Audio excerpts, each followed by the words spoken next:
Hello, everybody. I'm Dr. Greg Sloop, and it's time for Live at 5 on this Friday, September 20th, 2024. I want to say a happy anniversary to my sweet wife, Lisa. I've been married 38 years today, and I am looking forward to maybe another 38 should the Lord allow us to live that long. But I love Lisa, and I'm thankful to have her as a wife. We are continuing our look at well-known passages in the Old Testament. Today's is kind of I find that in the latter part of Exodus, there's a lot of restatement of the Ten Commandments. Moses makes sure that everyone has that reinforced as he's speaking to them and writing the thoughts that he wants them to have while he's there and while he's gone. So Moses is reiterating something here in chapter 35, the first 3 verses. It's a short passage, really short passage, but he talks about Sabbath regulations. He says, "Then Moses gathered all the congregation of the children of Israel together and said to him, 'These are the words which the Lord has commanded you to do. Work shall be done for 6 days, but the 7th day shall be a holy day for you, a Sabbath of rest to the Lord. Whoever does any work on it shall be put to death. You shall kindle no fire throughout your dwellings on the Sabbath day.'" Now, this was the initial restriction of the Sabbath day. You don't work. You don't even light a fire. You simply rest and you remember God and you worship Him.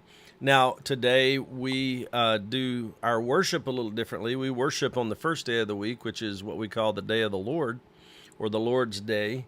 And that's because we're commemorating the resurrection of Jesus Christ that happened on a Sunday.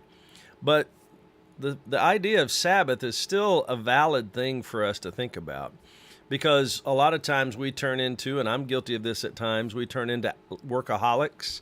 We turn into people that want to work every day of the week, and we end up not even wanting to give up Sunday for the house of God. But I think that we need to understand that God intended for us to have times of rest. It doesn't always get to happen. It doesn't in my life. I don't always take a day off from everything every week. It'd be nice. Maybe when I'm retired, I'll get that kind of luxury. But right now, I got a lot of irons in the fire, and I don't always get that Sabbath day worked in each week. But tomorrow is Saturday. I take Saturday off from Live at 5. I try not to do too much, maybe do a few things around the house, but not do a whole lot when it comes to work unless we have an event or unless there is something specific going on that I need to be a part of. When you take time away, you can be fully present. When you have not been away, you cannot be fully present because your mind, your emotions, everything are looking for a break and you're not getting it. So it almost shuts down at times, or you become less productive. So you need to take a Sabbath break. And Moses reminded them again, this is a holy day for you, a Sabbath of rest to the Lord. Whoever does any work on it shall be put to death. Well, we're not putting people to death if you work on the Sabbath in our modern society today, but I think sometimes we are little by little killing ourselves if we don't take a rest once in a while. So keep that in mind. Be aware that God wants you to take some rest from time to time. He doesn't want you to quit your job and stay home every day, but He does want you to take some rest once in a while. Hear the word of the Lord, respond to it, and let's be more healthy, and let's be more strong, and let's be more actually present when we are there. And that's the word for today. Thank you so much. Looking forward to having tomorrow off, and we'll be back with you on Sunday. We'll be back with you on Sunday for Sunday morning service at 10:30 a.m. right back here. Wherever you're watching me today, that's where we'll be for Sunday morning service from Kannapolis Church of God. I think it's going to be good. And then also Sunday evening at 5 p.m., looking forward to seeing you then as well.